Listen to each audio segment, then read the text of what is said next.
Welcome to update 1.65 to Gran Turismo 7, better known as the Spec 3 updates. They added 8 brand new vehicles, 50 events which are still behind a paywall, which is a touchy subject. Well, there was one vehicle that we had to try out first, and well, it's this. This is a Renault Espace F1 from 1995, and this car has actually been highly requested to come to a game from the game's launch. And now, if you don't know the history or the reason for the existence of this vehicle and why should you even spend 2 million credits to get your hands on it, well, I'll give you one clear reason.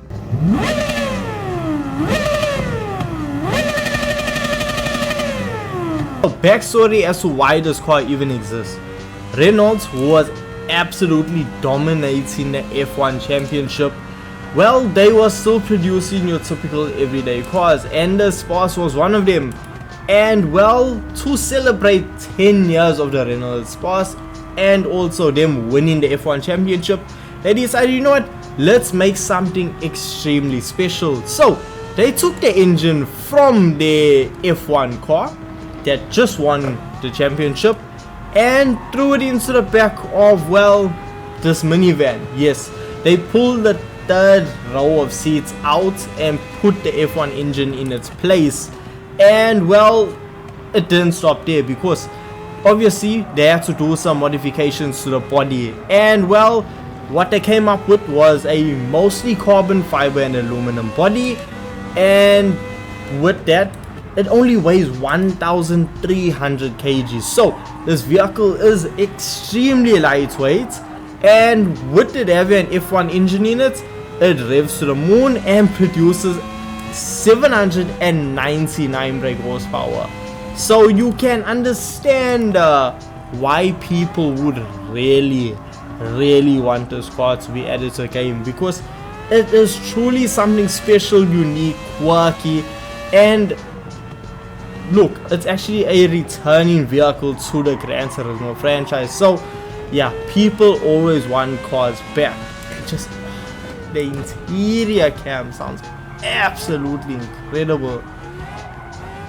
Now I'm actually taking it super easy because I tried going a bit aggressive with the vehicle and it didn't really work out for me. So we're taking a much safer approach, and even with me like just dawdling, we still ran a 1 minute 42.8. But let's see now how fast we can actually go.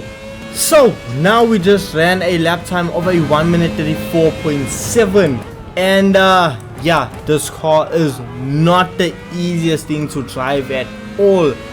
The problem with it is it wants to just bite you at the strangest points, because it's like, okay, yes, I'm taking this line in this manner and well, it's going well, and then all of a sudden it's just like, no, it just out of nowhere it just decides, no, I'm not doing that anymore, loses traction and it just slides out, which is just absolutely mad to me. But yeah, that's really my only critique about it.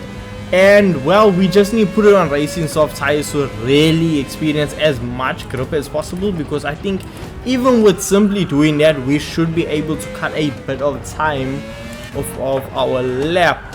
When it comes to customization, we don't have any parts really for this. Yeah, we can add grippier tires, transmission, which will actually bring our performance points down. Look, we're gonna put it anyway, and that's it. Can't do anything else. So this is your maxed out Renault. The only thing you can really change is tire comp. Not even really. The only thing you can change is tire compound and the gearbox. So then we see, obviously you have no wide body options, no engine swaps available. And when it comes to your visual customization, once again, you can actually change the paint, which, well, you can buy paint for it, but you can't really do anything. There's no front splitters, no aero, there's nothing you can actually change about it. So if you change the paint, we see we lose the original stickers that come on the vehicle. And let's just see now, for instance, it does paint the entire car. So yeah, if you're looking for customization, that is your customization for the Renault Espace F1. And I mean, with us just changing the tire compound and doing a few tweaks to the suspension, just playing around with it, we dropped the time down to a 1 minute 32.3, which is just absolutely incredible. It is a very competitive vehicle, but I would be worried if it wasn't. But let's see how competitive it actually is by taking around the WTC 700. So obviously we had to bring around the WTC 700 as it is one of the best events to make money in the game. So we need to see how good will it be. So we are running it up against some modern day in quotation, like these on some outdated group 4 vehicles, but nonetheless here we are making our first overtake, make that second, and we are just gonna try and push the Renault and see how far we can actually get. Now the goal is we want to set a lap time sub 4 minutes or around the 4 minute mark.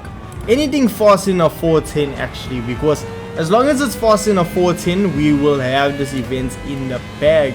Now when it comes to fuel consumption, it's actually looking really good, considering the fact that, well, I'm not really using fuel saving tactics. As you can see, I'm letting the car rev extremely high, which is burning up a lot more fuel. But no, I forgot to tune my gears. There we go. This is so much better. Now we are doing 280 kilometers per hour. Not really going as fast as I expected, but I mean, look, we are still bypassing opponents with absolute ease. Like, we aren't struggling to catch up, we aren't struggling to overtake. So that's the main thing. And I mean, fuel wise, what, we had 91% so far, with us being on fuel map level 3, which is quite promising. I expected to use a lot more fuel, to be honest with you, and it's just easy to drive. It's enjoyable to drive, especially at the 700 performance points level. It doesn't feel as twitchy or ready to just put you into the wall as when it did standard, which I know is crazy to think, consider the fact of, well, we're now racing hard tires which aren't as grippy as the racing mediums that the car usually comes on. But due to the fact of, well, we had to obviously detune the power, so it's not as fast. And well, we're on fuel map level 3, so we are still running a bit of a leaner, more power restricted mix. It's just a lot easier to drive, in my opinion. So we see first initial lap, we just crossed the line with 4 minutes and 11 seconds on the clock with 68% of fuel remaining, which honestly is not too bad.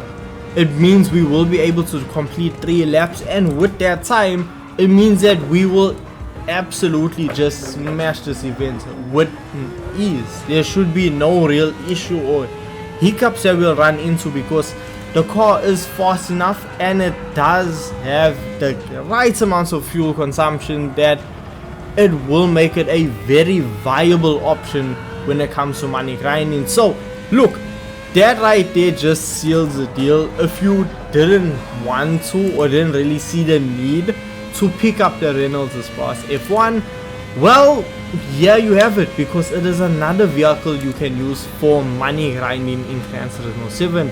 You can use it to earn back the credits you spent on it. Therefore, you know what, it's actually really worth it in the end. So hey, look, let me know your thoughts and opinions of the Renault Espace F1 in the comment section down below. And with this being said, I will catch you guys in the next video. Peace.